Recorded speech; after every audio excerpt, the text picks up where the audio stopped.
morning, my children! When we're young, we have ways of coping with terrible things that happen to us. But they don't always last forever, and something that helped us cope might turn into something monstrous. Hope Falls is like any old small town. A lot of people who don't talk about the bad things they know about. Out of fear, out of shame, but in the end, they just don't talk. Lexi has returned to town to bail out her brother, Cody, from jail, and to sadly inform him that their father died of a heart attack.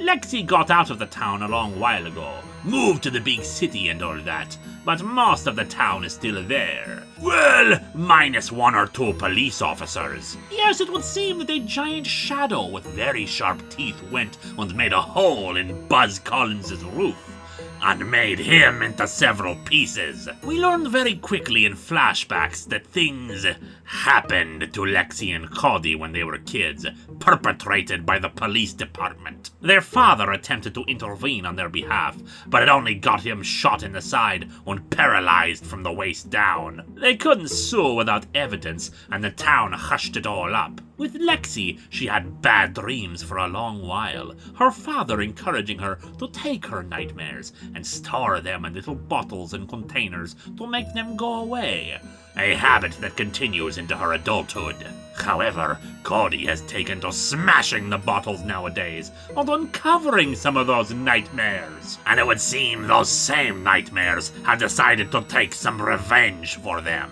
Yes, indeed, the dark, crude creatures that can slice a man into many pieces just happen to match the drawings they made as children. There is never an explanation for how this is happening. It's like a Twilight Zone episode. It's just happening because it's happening. What's more important are the characters dealing with it. State authorities soon investigate and trace things back to the incident with Lexi and Cody, especially after one former cop, Maynard, is haunted by what they did to the kids and confesses his crimes to a priest. Right before a monster goes and gobbles him up. The priest snaps a photo of the monstrous things, the image allowing people to begin putting the pieces together about their connection to the kids. Soon, an officer named Harlan, ringleader of the former police gang, decides to take vengeance out on Lexi and Cody. He leads them out into a wheat field, where Cody is able to get his gun away from him and aim it at his head. It's only thanks to the encouragement of Lexi and the 2 state officers that Harlan will finally face justice that he gives up the gun. Though one of the state officers makes sure that Harlan gets a shot in his leg, no doubt because of the struggle. And with that, the monstrous things just die off on their own. The 2 victims could finally make some peace with what happened to them.